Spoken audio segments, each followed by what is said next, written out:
First ஸ்டார்வா ஆப்பை open பண்ணிக்கலாம். Open பண்ணிவிட்டு அதில் வந்து அந்த ரெக்கார்டுன்னு இருக்குல்ல, அந்த பட்டன் கிளிக் பண்ணோம்னா இந்த மாதிரி ஸ்க்ரீன் வரும். இதில் வந்து அந்த சைக்கிள் படம் போட்டிருக்குல்ல, அதை கிளிக் பண்ணோம்னா நம்ம சைக்கிளிங் போகிறோமா ரன்னிங் போகிறோமா எதை வேணுமே செலக்ட் பண்ணிக்கலாம். நம்ம இப்போ ரன்னிங் போகிறோன்னா ரன்னுங்கிறத செலக்ட் பண்ணிவிட்டு அதில் ஓகே கொடுத்துக்கலாம். டிக் வந்துச்சுன்னா அதை நம்ம செலக்ட் பண்ணிட்டோன்னு அர்த்தம். இதில் வந்து சைக்கிளிங் ரன்னிங் மட்டும் இல்லை, ஸ்விம்மிங்கு அது இல்லாமல் மற்ற ஸ்போர்ட்ஸும் எல்லாமே இருக்குது. நம்ம அதெல்லாம் போக போகிறதில்ல. நம்ம வந்து மெயினாக ரன்னிங்கு, வாக்கிங்கு, அப்புறம் ஹைக்கிங்னால் மலை ஏறுறது, அதுதான் பார்க்க போகிறோம் பெஸ்ட் நிறையா. இந்த ஸ்ட்ராவா ஆப்பில் வந்து எக்கச்சக்கமான கேம்ஸ் இருக்குது. அதில் நமக்கு எந்த கேம் வேணுமே அந்த கேம் வந்து நம்ம சூஸ் பண்ணிக்கலாம். இதில் இருக்க எல்லா கேமையும் வந்து நம்ம ஃபோனில் ரெக்கார்ட் பண்ண முடியாது. இதில் இருக்கிற ஒரு சில கேம் மட்டும் தான் ஃபோனில் ரெக்கார்ட் பண்ண முடியும். நம்ம ரன்னிங் போகும்போது வாக்கிங் போகும்போது பாட்டு கேட்டுகிட்டே போகணுன்னா கீழே அந்த மியூசிக் சிம்பிள் அழுத்தினோம்னா இதில் வந்து இந்த ஸ்பாட்டிஃபை ஆப்பில் பாட்டு போட்டு கேட்குற மாதிரி இருக்கும். என்கிட்ட அது இல்லை, அதனால் அதை நான் யூஸ் பண்ணுறதில்ல. நீங்கள் பாட்டு கேட்டுக்கிட்டே போகக்கூடிய நபராக இருந்தீங்கன்னா நீங்கள் வந்து ஸ்பாட்டிஃபை ஆப்பை டவுன்லோட் பண்ணிங்கன்னா அதுலேயே அப்படியே பாட்டு கேட்டுக்கிட்டே போகலாம். அடுத்ததாக அந்த மேலே இருக்கிற செட்டிங்ஸ் பட்டனை கிளிக் பண்ணிங்கன்னா இந்த மாதிரி ஒரு ஸ்க்ரீன் ஓப்பன் ஆகும். இதில் வந்து screen lock, audio pause, auto pause இந்த மாதிரி இருக்கும். ஸ்க்ரீன் லாக்குனால் முன்னாடி லாக் ஆகிடும். அடுத்தது வந்து அந்த ஆடியோ பாஸை கிளிக் பண்ணிங்கன்னா இந்த மாதிரி ஸ்க்ரீன் ஓப்பன் ஆகும். அதில் வந்து அனௌன்ஸ்மெண்ட்டில் வந்து 1/2 கிலோமீட்டர் 1 கிலோமீட்டர்னு இருக்கும். அந்த டிஸ்டன்ஸ் நீங்கள் செலக்ட் பண்ணிட்டீங்கன்னா 1/2 கிலோமீட்டர் செலக்ட் பண்ணிங்கன்னா அதுக்கு தகுந்த இதுவும் வரும். 1/2 கிலோமீட்டர் ஒரு தடவை அனௌன்ஸ் பண்ணும். கிலோமீட்டர்னு செலக்ட் பண்ணிட்டீங்கன்னா அது வந்து 1 கிலோமீட்டருக்கு ஒரு தடவை அனௌன்ஸ்மெண்ட் கொடுக்கும்.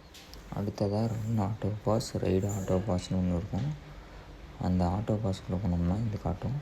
இதில் வந்து ரன் ஆட்டோ பாஸை ஓகே பண்ணிட்டோம்னா நம்ம ரன் பண்ணிவிட்டு நின்னோம்னா அது வந்து ஆட்டோமேட்டிக்காக பாஸ் ஆகிடும். ரைடு ஆட்டோ பாஸ்னால் ரைடு போகும்போது நம்ம ஸ்டாப் ஆகிட்டோம்னா இந்த வந்து ரைடு பாஸ் ஆகிரும். அடுத்ததாக வந்து நம்ம வந்து ஹார்ட் ரேட் சென்ஸ் பண்ண போகிறோம். ஹார்ட் ரேட் வந்து ஃபோன்லேயே பார்த்தோம்னா அது வந்து அவ்வளோ அக்யூரேட்டாக காட்டாது. நம்ம ரிஸ்ட் வாட்சில் வச்சு காட்டினோம்னா கொஞ்சம் அக்யூரேட்டாக காட்டும். நம்ம வாட்சில் ரெக்கார்ட் பண்ணும்போது வந்து ஹார்ட் ரேட்லாம் நல்லா பக்காவாக காட்டும். அடுத்ததாக வந்து நம்ம இருக்கக்கூடிய லொக்கேஷன் வந்து செலக்ட் பண்ணிக்கணும். அந்த லொக்கேஷன் மார்க்கை கிளிக் பண்ணோம்னா நம்ம இருக்கிற லொக்கேஷனுக்கு வந்து அந்த ப்ளூ கலர் மார்க் வந்து நின்றுக்கும். அதுக்கு அடுத்ததாக வந்து மேப் செலக்ட் பண்ணணும். ஸ்டாண்டர்ட் மேப் செலக்ட் பண்ணோம்னா அதில் வந்து ஸ்க்ரீன் ஃபஸ்ட்டில் இருக்கிற மாதிரி காட்டும். ரெண்டாவது சேட்டலைட் மேப்பு கிளிக் பண்ணோம்னா அதில் வந்து ஸ்க்ரீன் இந்த மாதிரி காட்டும். மூணாவதாக வந்து ஹைப்ரிட் மேப்னால் ரெண்டும் கலந்து காட்டும். இதில் வந்து நமக்கு எது ஈஸியாக இருக்கோ, கன்வீனியண்ட்டாக இருக்கோ அதை வந்து நம்ம யூஸ் பண்ணிக்கலாம்.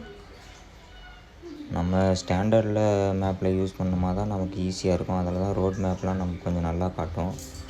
இந்த ஹைப்ரிட்டு சேட்டலைட் மோடு அவ்வளோக்கு கொஞ்சம் ஓரளவுக்கு நல்லா இருக்காது. அடுத்ததாக வந்து அந்த டவுன்லோடுன்னு இருக்கிற பட்டனை கிளிக் பண்ணோம்னா நம்ம ரூட் மேப்லாம் வந்து ஆஃப்லைனில் டவுன்லோட் பண்ணிக்கலாம்.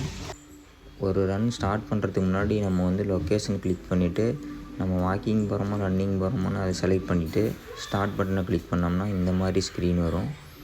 இந்த ஸ்க்ரீனில் வந்து ஃபஸ்ட்டாக காட்டுறது வந்து டைமு, அடுத்தது காட்டுறது வந்து ஆவரேஜ் ஸ்பீடு, அடுத்தது வந்து டிஸ்டன்ஸு. டைம் வந்து நம்ம ஸ்டார்ட் கொடுத்துட்டோம்னா டைம் ரன் ஆக ஆரம்பிச்சிடும். அடுத்தது வந்து ஆவரேஜ் ஸ்பீடுங்கிறது நம்ம எவ்வளோ வேகத்தில் போயிட்டுருக்கோம் அப்படிங்கிற ஒரு ஆவரேஜ் பண்ணி காட்டும். டிஸ்டன்ஸ் வந்து நம்ம எவ்வளோ தூரம் டிஸ்டன்ஸ் மூவ் ஆகிருக்கிறோம், 100 மீட்டரா 200 மீட்டரா அப்படின்னு சொல்லி அந்த டிஸ்டன்ஸ் வந்து அதில் காட்டும். இந்த வீடியோவில் வந்து நான் வந்து எல்லாத்தையும் கொஞ்சம் ஸ்பீடாக தான் சொல்லியிருப்பேன். உங்களுக்கு ஒரு சிலருக்கு புரியலைன்னா திரும்ப சொல்லுங்கள், எந்த இது புரியல அப்படின்னு சொல்லி அதை நான் தனியாக வீடியோ எடுத்து நான் எடிட்டிங் பண்ணி போடுறேன். வாய்ஸும் கொஞ்சம் அங்கேயும் இங்கே சவுண்டு, டிவி சவுண்டு இதெல்லாம் தான் வரும், அதெல்லாம் தவிர்க்க முடியல. இப்போ பார்த்தோம்னா நம்ம ஒரு நிமிஷம் கிட்டத்தட்ட நடக்க போகிறோம். ஆவரேஜ் ஸ்பீடு வந்து 4.77 கிலோமீட்டர் ஸ்பீடில் போய்ட்டுருக்கோம் km/hல. டிஸ்டன்ஸ் வந்து 0.08ன்னா 80 மீட்ரு, அதாவது 0.1னா 100 மீட்ரு, 1.00ன்னா 1 கிலோமீட்டர்னு அர்த்தம். அந்த மாதிரி நம்ம போகிற டிஸ்டன்ஸ் வந்து இதுலேயே காட்டிடும். பக்கத்தில் அந்த மேப்பு பட்டனை அழுத்தினோம்னா லொக்கேஷன் பட்டனை நம்ம எந்த வழியாக ட்ராவல் பண்ணியிருக்கிறோம் அப்படின்னு சொல்லி அந்த மேப்பில் ப்ளூ கலரில் லைன் காட்டும். அந்த லைன் வந்து நம்ம வந்து எங்கேருந்து ஸ்டார்ட் பண்ணோம் எங்கே எண்டு பண்ணோம் அப்படின்னு சொல்லி அதில் காட்டிடும். அந்த மேப் வந்து ஹைட் பண்ணிட்டோம்னா மற்றவங்க போட்ட போஸ்ட்லாம் வந்து அதில் காட்டும், அதையும் பார்த்துக்கலாம் நம்ம. இப்போ இந்த ரன்னை வந்து நம்ம வந்து ஸ்டாப் பண்ணுறதுக்கு வந்து என்ன பண்ணணும்னா, சென்டரில் இருக்கிற அந்த பாஸ் பட்டனை கிளிக் பண்ணோம்னா அதில் வந்து ரெஸ்யூம் ஃபினிஷ்னு காட்டும். ரெஸ்யூம் பண்ணோம்னா திரும்ப அதுலேருந்தே ஸ்டார்ட் ஆகும். அப்புறம் ஃபினிஷ் பண்ணிட்டோம்னா அந்த ரன் வந்து அதோட முடிஞ்சிடும். இப்போ நம்ம ஓடி முடிச்சிட்டோம் அப்படின்னா ஃபினிஷ் கொடுத்துட்டோம்னா அந்த ரன் வந்து அதோட கம்ப்ளீட் ஆயிரும். நம்ம என்ன எதுக்காக ஓடணும் அப்படின்னு சொல்லி அந்த டீட்டெயிலெலாம் வந்து நம்ம அதில் போட்டு ஸ்ட்ராவாவில் அப்டேட் பண்ணிடலாம். இப்போ நம்ம அந்த ஃபினிஷ் பட்டனை கிளிக் பண்ணோம்னா அடுத்த ஸ்க்ரீனுக்கு மூவ் ஆகும். அந்த அடுத்த ஸ்க்ரீனில் வந்து இந்த மாதிரி காட்டும். இதில் வந்து ஃபஸ்ட்டில் மார்னிங் வாக்கு, நம்ம என்றைக்கு எந்த டைமில் வாக் பண்ணுறோமோ அதுக்கு தகுந்த மாதிரி அதில் பேர் காட்டும். மார்னிங் வாக் பண்ணோமா மார்னிங் காட்டும், ஈவினிங் வாக்கு, ஆஃப்டர்நூன் வாக்கு, அந்த மாதிரி அதில் பேர் காட்டும். இல்லை நமக்கு அது வேணாம், நம்ம வேறு ஏதாவது வேணும் அப்படின்னு சொன்னோம்னா டே 1 டே 2 அந்த மாதிரி நமக்கு தேவையானது எதுவோ அது போட்டுக்கலாம். அடுத்தது வந்து வாக்னு காட்டும். நம்ம அன்றைக்கி என்ன ஆக்டிவிட்டி பண்ணுறோமோ, வாக்கிங் போகிறோமா, ரன்னிங் போகிறோமா, ரைட் பண்ணுறோமா, அதுக்கு தகுந்த மாதிரி ஃபஸ்ட்டில் நம்ம மாற்றி கொடுத்துருந்தோமா கூட ஒன்றும் பிரச்சனை இல்லை. இப்போ நம்ம வாக்கிங் கொடுத்துட்டு ரன்னிங் போனாலும், ரன்னிங் கொடுத்துட்டு மலையேற போனாலும் அதுக்கு வந்து ஃபினிஷ் பண்ணும்போது மாற்றிக்கலாம் நம்ம. அடுத்ததாக வந்து ஆடு ஃபோட்டோ. நம்ம இப்போ இன்றைக்கி போகிற ரைடில் வந்து ஃபோட்டோஸ்லாம் ஒரு சில ஃபோட்டோஸ்லாம் எடுத்திருப்போம். அந்த ஃபோட்டோஸ் வந்து நம்ம ரைடில் வந்து ஆட் பண்ணணும் அப்படின்னா ஆட் ஃபோட்டோஸ் கொடுத்து கேலரியில் போய் செலக்ட் பண்ணிக்கலாம். அடுத்ததாக வந்து நம்ம என்ன டைப் ஆஃப் ஆக்டிவிட்டி பண்ணுறோம், அந்த ஆக்டிவிட்டி பண்ணதில் எப்படி ஃபீல் பண்ணுறோம், அதெல்லாம் வந்து நம்ம டைப் பண்ணுறதுனா பண்ணிக்கலாம். அடுத்ததாக வந்து நம்ம என்ன ஷூ யூஸ் பண்ணுறோம் அதை கூட நம்ம இதில் ஆட் பண்ணிக்கலாம். நம்ம அடுத்தது வந்து நம்மளோட டீட்டெயில்ஸ்லாம் வந்து யார் பார்க்கணும், எவ்ரி ஒன் பார்க்கணுமா, நம்மளை ஃபாலோ பண்ணுறவங்க மட்டும் பார்க்கணுமா, இல்லை நாம் மட்டும் பார்த்துக்கணுமா, அதாவது நம்மளோட டீட்டெயில்னால் நம்மளோட ரன்னிங் டீட்டெயில்ஸு, நம்மளோட ஸ்டாட்ஸு, இதெல்லாம் வந்து யார் யார் பார்க்கணும். ஹிடன் டீட்டெயில்ஸ்னால் நம்மளோட இந்த டீட்டெயில்ஸ்லாம் வந்து மற்றவங்க பார்க்க வேணாம் அப்படின்னு சொல்லி போட்டிருந்தோம்னா அதை மட்டும் நம்ம ஹைட் பண்ணி வச்சுக்கலாம். அந்த மாதிரி பண்ணிவிட்டு இது பண்ணி. அடுத்ததாக வந்து ஹோம் ஸ்க்ரீனில் வந்து யூங்கிற பட்டனை கிளிக் பண்ணோம்னா நம்மளோட ஆக்டிவிட்டி எல்லாமே இதில் வரும். இந்த ஆக்டிவிட்டியில் வந்து நம்ம இதுக்கு முன்னாடி பண்ண எல்லா ஆக்டிவிட்டியும் வரும்.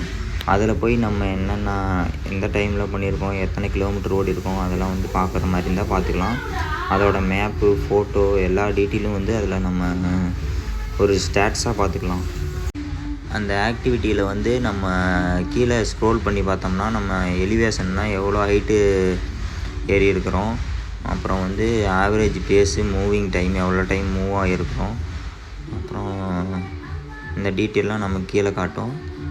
மேலே அப்படியே திரும்ப ஸ்க்ரோல் பண்ணிட்டு போய் பார்த்தோம்னா நம்ம எவ்வளோ டிஸ்டன்ஸ் பண்ணியிருக்கிறோம், அதில் மூவிங் டைம் எவ்வளோ ஸ்டெப்பு கம்ப்ளீட் பண்ணியிருக்கோம் அப்படிங்கிற எல்லா டீட்டெயிலும் அதில் காட்டும். அப்புறம் வந்து நம்ம ஷேர் பண்ணணுன்னா அந்த ஃபோட்டோ கிளிக் பண்ணிவிட்டு கீழே வந்து மோர்னு ஒரு ஆப்ஷன் இருக்குல்ல, அது இல்லைன்னா வாட்ஸ்அப்பு, எதெல்லாம் நம்ம ஷேர் பண்ணுறோமோ அந்த பட்டனை கிளிக் பண்ணோம்னா அவங்க பேருக்கு வந்து எந்த குரூப்பில் ஷேர் பண்ணுறோமோ, இல்லை வேறு யாருக்கோ இண்டிவிஜுவலாக ஒரு பர்சனுக்கு ஷேர் பண்ணுற மாதிரி இருந்தாலும் தனியாக ஷேர் பண்ணிக்கலாம். இந்த மாதிரி ஷேர் பண்ணோம்னா அதில் வந்து ஃபோட்டோ வராது. ஃபோட்டோ வராமல் வெறும் அந்த லிங்க்கு மட்டும்தான் வரும். அவ்வளோதான், இந்த வீடியோ வந்து நிறைவுக்கு வந்துடுச்சு. இந்த வீடியோவில் உங்களுக்கு நிறையா டவுட்ஸ்லாம் இருந்திருக்கும். ஏன்னா நான் கொஞ்சம் ஸ்பீடாக தான் போயிருக்கேன். என்னோடய வாய்ஸும் கொஞ்சம் கிளியராக இருந்திருக்காது. உங்களுக்கு ஏதாவது டவுட்டுன்னா அந்த கமெண்ட்டில் கமெண்ட் பண்ணுங்கள். நான் அந்த வீடியோ மட்டும் தனியாக எடுத்து போடுறேன். நான் இப்போ தான் ஃபஸ்ட் டைம் வந்து இந்த யூடியூப் சேனலில் வீடியோ போடுறேன் என்னோடய வாய்ஸை வச்சு. அப்புறம் இந்த ஹோம் ஸ்க்ரீனில் வந்து நீங்கள் மற்றவங்களோட ஆக்டிவிட்டி பார்த்துக்கலாம். அவங்களோட ஆக்டிவிட்டி எவ்வளோ கிலோமீட்டர் பண்ணியிருக்காங்க அதையும் நீங்கள் இதெல்லாம் செக் பண்ணிக்கலாம். அவங்களுக்கு லைக் போடுற மாதிரி இருந்தால் லைக் போட்டுக்கலாம். கீழே ஸ்க்ரோல் பண்ணிவிட்டு வந்தோம்னா மற்றவங்களோட ஆக்டிவிட்டி வரும். சேஃபாக ரன் பண்ணுங்கள். ஷூ இதெல்லாம் வந்து ரோட்டில் போகும்போது பார்த்துப்போங்க. அடுத்த வீடியோவில் வந்து இன்னும் கொஞ்சம் கிளாரிட்டியான ஆடியோவும் வீடியோ கொஞ்சம் நல்லா தெளிவாகவும் எடுத்து போட ட்ரை பண்ணுறேன். இது போன்ற தகவல்களுக்கு என்னோடய யூடியூப் சேனலை சப்ஸ்கிரைப் பண்ணுங்கள், ஃபாலோ பண்ணுங்கள், உங்கள் ஃப்ரெண்ட்ஸுக்கும் ஷேர் பண்ணுங்கள். இது வந்து உங்களுக்கு தெரிஞ்ச விஷயமாக கூட இருக்கலாம், உங்கள் ஃப்ரெண்டுங்களுக்கு வந்து தெரியாத விஷயமாக கூட இருக்கலாம். அவங்களும் தெரிஞ்சுக்கணுன்னா அவங்களுக்கு ஷேர் பண்ணுங்கள்.